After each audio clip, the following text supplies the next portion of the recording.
This is Canada's War Memorial. It's in the center of the city of Ottawa. Right now it's all completely cordoned off, but yesterday a gunman was able to approach very close to where the two guards were standing, took out his gun and shot one of the guards, Nathan Cirillo, to death.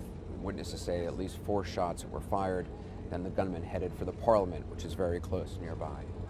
A number of people tried to save Nathan Cirillo's life, performing CPR, but it was too late. In newly released surveillance video, you see the gunman running from a car after shooting Nathan Cirillo. Pedestrians see the gunman approach and run away. Once through the front gates of Parliament, he hijacks a car. You can see the driver running away. Then, chased by police, he heads toward the main Parliament building.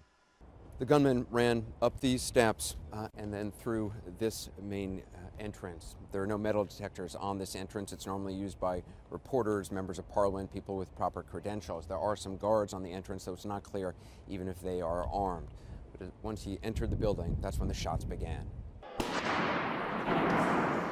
This video was taken by Josh Wingrove, a reporter with the Globe and Mail.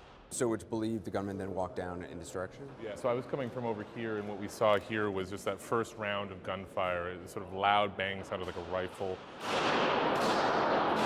as well as a little bit of gunfire afterwards. And then there was a lull, and they sort of advanced down this way, and that's what led to the second round of gunfire at the end, where the suspect was gunned down. So the police were advancing down in this direction? They were. And the rooms where the ministers of Parliament were caucusing and where the Prime Minister were, that's down on these That's these on rooms side. right here, yeah. On the left here would have been the Conservatives, that's the governing party. The Prime Minister was in that room. From your vantage point when you were here, could you see shots being fired? Yeah, we saw there were several people shooting. As we've seen it reported that Kevin Vickers, the Sergeant at Arms, was the guy that downed him. I can't say that I saw that. All I saw was a lot of people firing. The vast majority, if not all the shots, were fired by guards, not the shooter.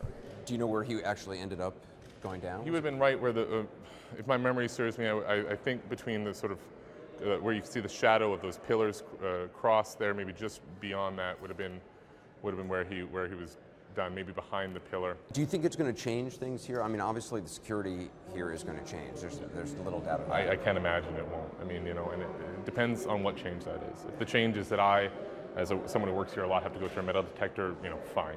I think you can get a lot of people on board with that. But I think the real question here is how much security ultimately impedes on the democracy that this place stands as a beacon to. If we start freezing out Canadians or tourists or making it really difficult for them to come into this building, I think you're going to see a lot of members of Parliament pushing back against this. This is supposed to be an open building, an open place in sort of every sense of the word.